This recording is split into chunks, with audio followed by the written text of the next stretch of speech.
Good day to you all, and welcome back to the Common Constitutionalist Weekly Podcast, and I am, as I always am, the Common Constitutionalist.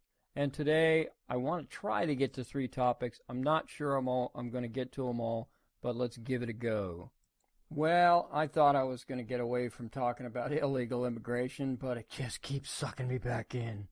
So that's one topic, illegal immigration.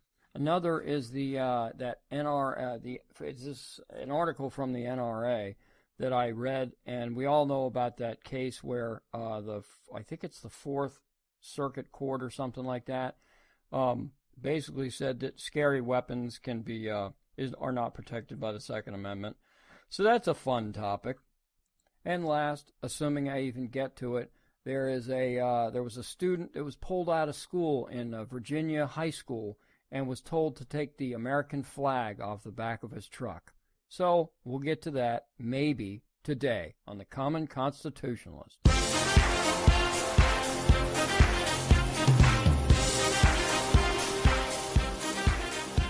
are listening to the Common Constitutionalist, broadcasting from an undisclosed location, free from the prying eyes of establishment black helicopters.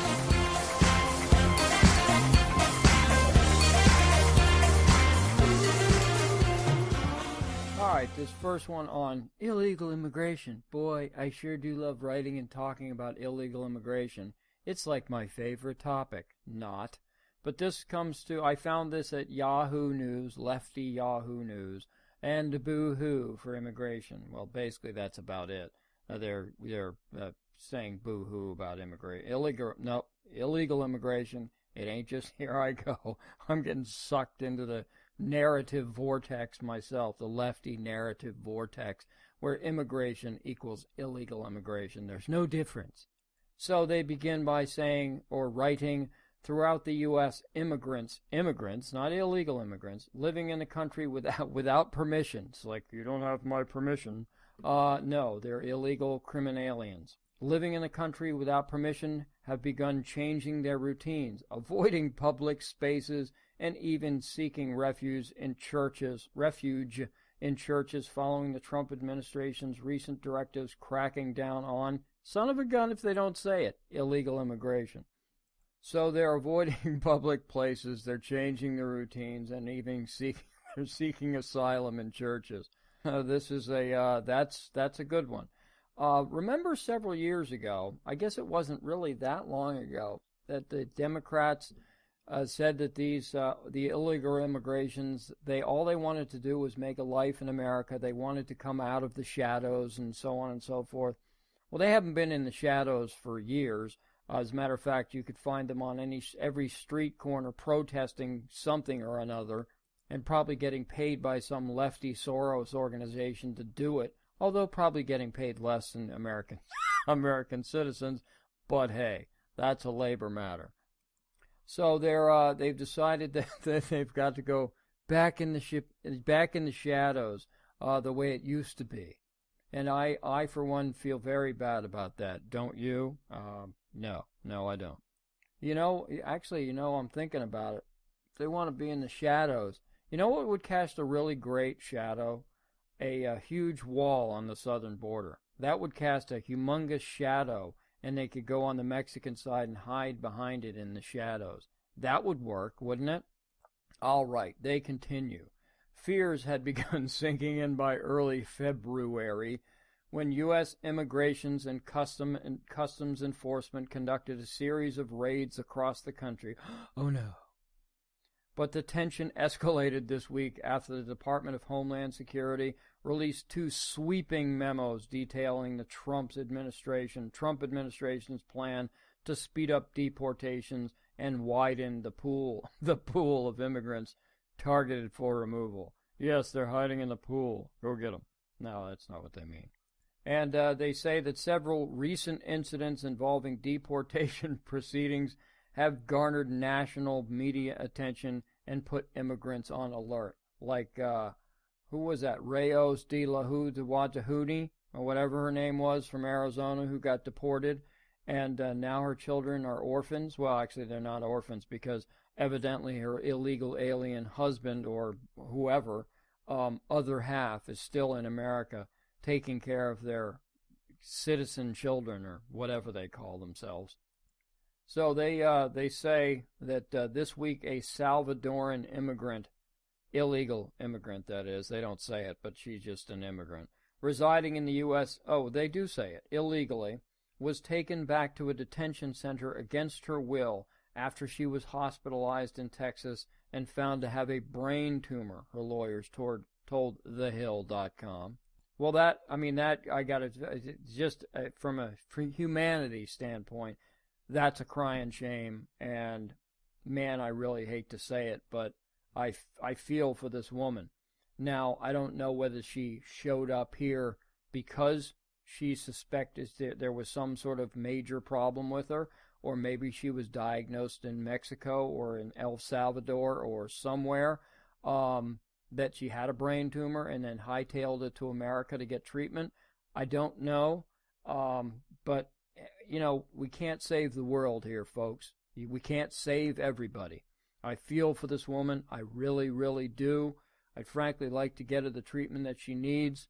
But this is a tough one. This is a stickler because she's here illegally. And if she came here just to get treatment for free in America, well, that ain't right. I'm sorry, folks, but that just isn't right. It sounds cold-hearted, and it very well might be. It's very uncharitable to think that and to say it. I understand that. But again, we cannot save everybody. And if we make the exception for one, we have to make the exception for all. So I feel bad for this woman, but if it's found that she came to this country illegally in order to get free treatment, I'm sorry, man. You can't do that. Sorry about that. And then Yahoo News writes about another they call it unprecedented incident. Last week, an unprecedented incident occurred at a courthouse in El Paso County in Texas when ICE officers arrested a woman who had sought a protective order against her boyfriend, whom she said was abusive.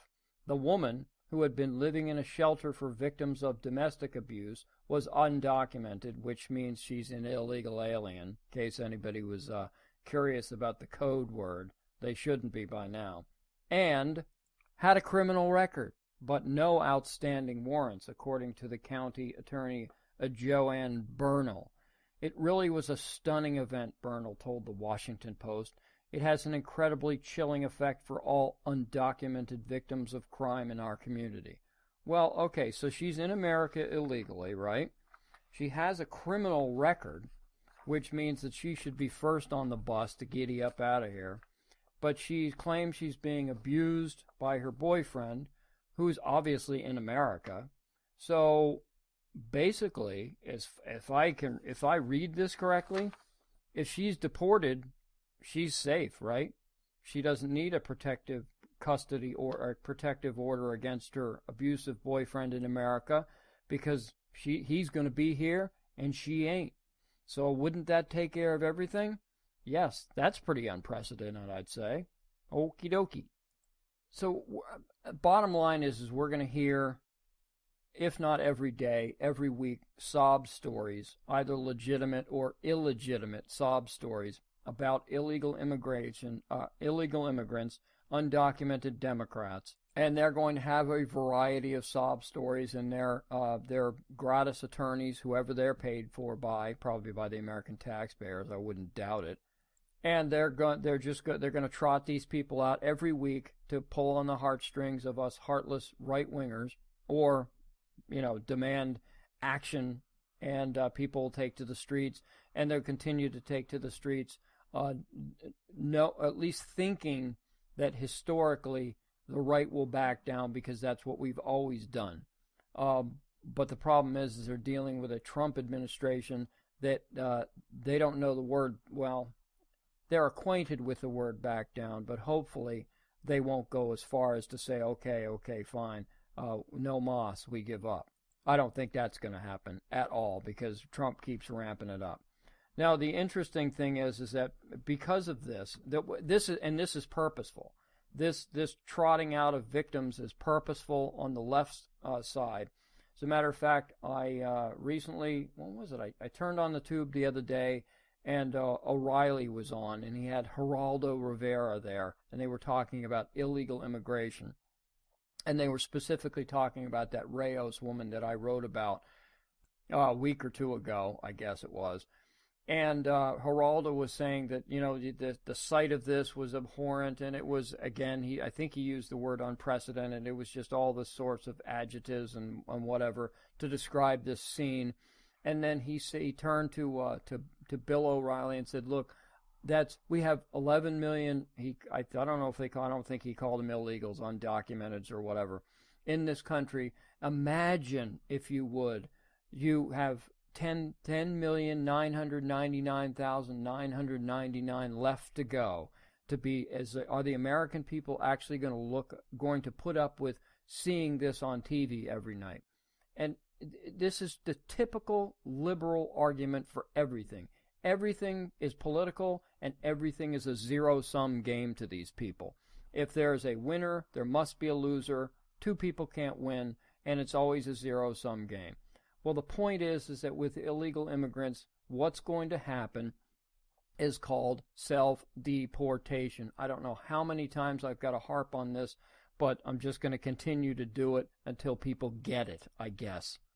But once everybody in this country understands that Trump is dead serious about deportation, these people are going to stop. They're going to get sick of hiding in the shadows. They're going to get their benefits taken away from them, and the sanctuary cities are going to be shut down, and they're going to start to revolt. The taxpayers in these sanctuary cities are going to say, once the federal money's dried up, forget it, man. You're going to have 100% tax increases to make up for illegal immigration.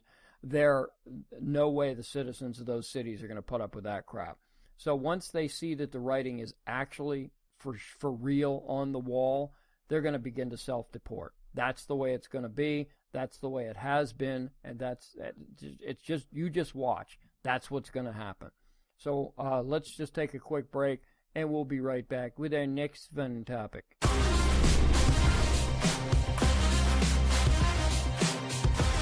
You're listening to me, the Common Constitutionalist. Yeah, baby!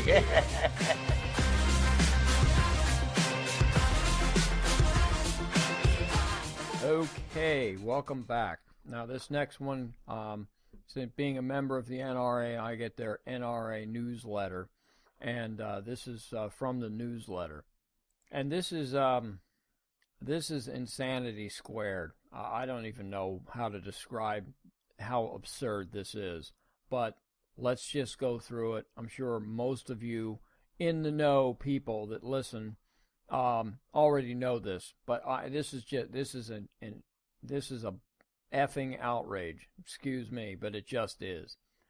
Ever since the U.S. Supreme Court's opinions in Heller and McDonald, many of the lower U.S. courts have been making up their own rules when it comes to the Second Amendment, and boy howdy, you bet they have.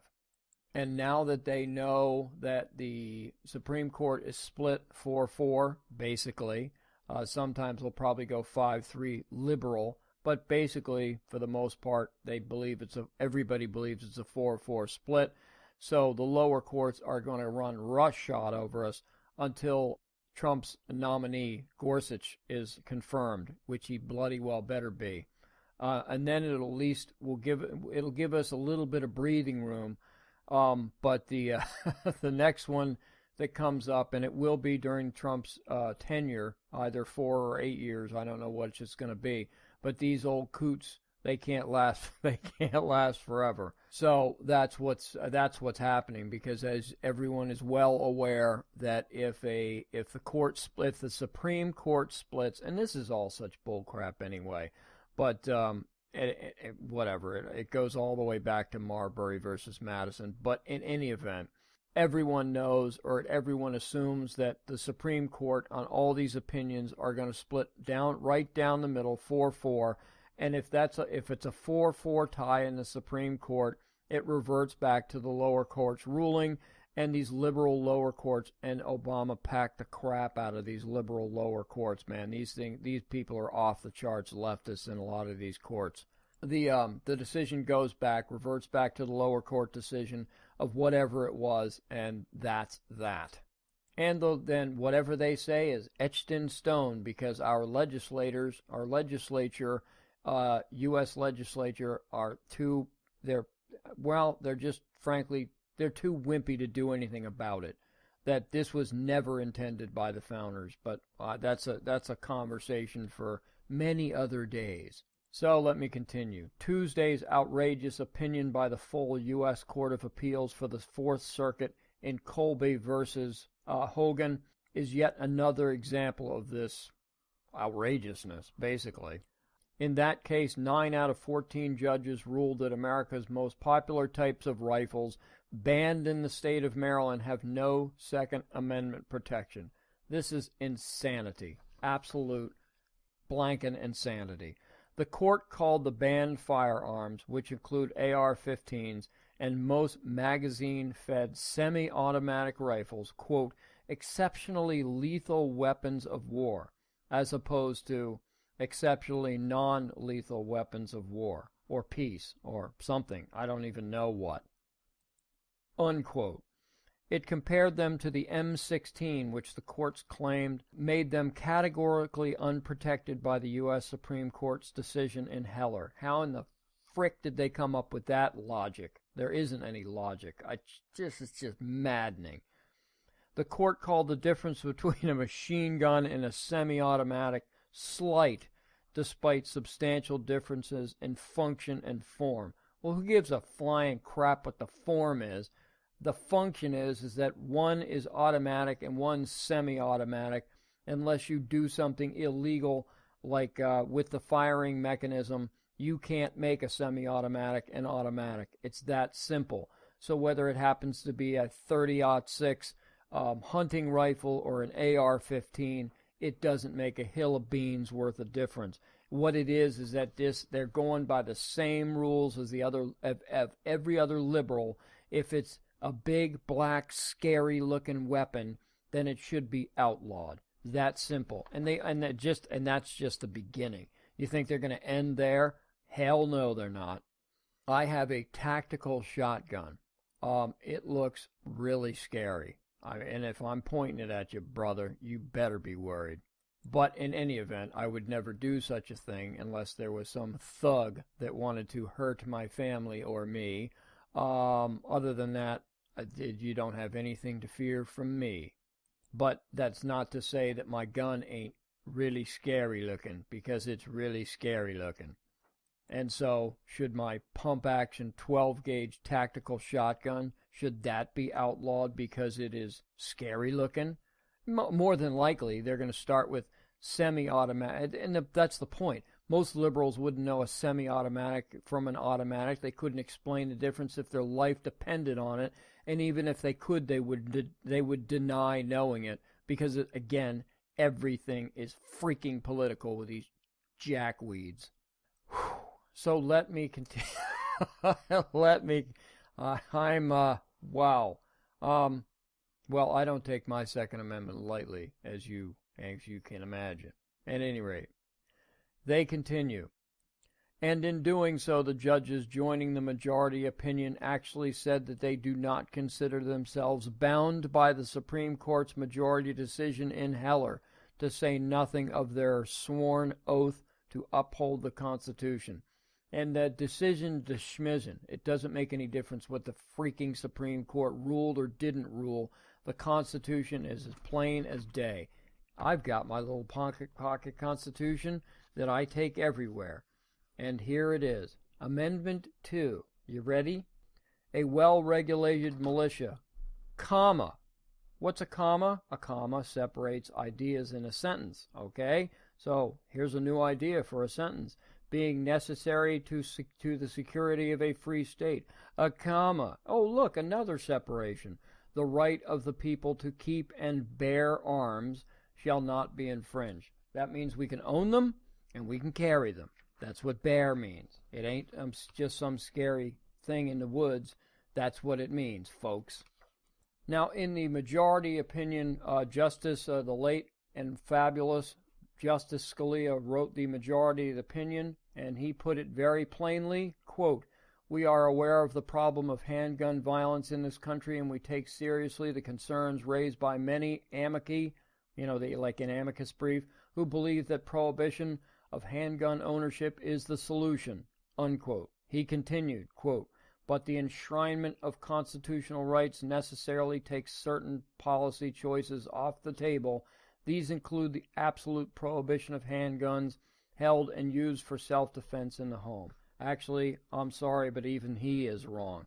It has nothing to do with handguns. It has nothing to do with hunting. It has nothing to do with anything. It said that the right to keep and bear arms shall not be infringed. It didn't say anything about muskets. It didn't say anything about anything, or handguns, or any other bloody thing. So these include the absolute prohibition of handguns held and used for self-defense in the home. And it has nothing to do with being in the home. You can carry it in the home, and you should be able to carry it by the Second Amendment, your God-given constitutional right. You should be able to carry it outside your home, like I do. Speaking of which, I want to thank the governor of the state legislature and the governor of New Hampshire, Governor Sununu. Personally, we now, finally, after years and years and years of being vetoed by hack Democrat governors, we have the right to carry a concealed weapon without a permit. Hooray. Now, as you're well aware, at least most of you, if you've read or listened to me for a while, I carry my weapon, my sidearm, virtually everywhere I go, and I open carry it for reasons that I'm not going to bother to get into now. But in the state of New Hampshire, I can open carry it legally without a permit, because I don't want a permit. I don't need a permit. My permit's the Second frickin' Amendment. That's my permit. But at any rate, I carry it open for reasons I won't bother to get into now. And but if I'm wearing a jacket, because it's New England and it's cold most of the time up here, if it happened to fall over my handgun and I didn't have it exposed before this permitless carry rule came into effect just last week, I could have been arrested for a concealed carry violation. How stupid is that? Very stupid. Did they rectify it? Boy howdy, God bless New Hampshire, at least right now. So let me just close this segment by saying that this is, once again, one of those ridiculous things that the left, and they will never give up. They'll never tire of this, and they'll never go away. They're going to try and grab our guns at every turn, no matter what. They're scared of them. They don't know how they work, and they just want to get rid of them. For everyone but the criminals, that is. And it's high time the U.S. legislature, the House and Senate, or the House, actually, got a hold of the lower courts and start, frankly, shutting them down. Just start closing some of these circuit courts or drastically reducing them. And guess what? They have the legal authority in the Constitution to do that. They have the authority to start a court, and they got the authority to end a court. So how about it, guys? Let's take a break. The next segment's going to be really quick because I don't want to bore you guys. Well, you know what? After thinking about this for a second, I've made the executive decision that I'm going to end the podcast here. We're already 25, 30, whatever minutes in. And just to say that there was a kid in Dinwiddie, Virginia. He was hauled out of a gym class or something like that. He was told to take his American flag off of his truck. The vice principal, she said that basically it was a safety issue, that if he was backing up or something like that, he couldn't see through his rearview mirror. And the parents said, well, that's a matter for the police, not the school. We know exactly what the liberals in the public schools, they want to take it down, just like the kids who during the Cinco de Mayo celebration several years ago in California, some kids wore some American flag T-shirts. They were told to take them home or turn them inside out, that it was okay to wear the Mexican flag T-shirt, but not the American flag, not on Cinco de Mayo. So it's as absurd as that. But they covered their tracks, and they finally, because they got so much heat from the parents and from the community, that they relented, and the kid is still has the American flag and the Gadsden flag on his pickup truck, and that's that. So we're going to end it here. Real short segment. Thank you for listening. This is a Common Constitutionalist signing off for this week, and we'll talk to you next week. See ya.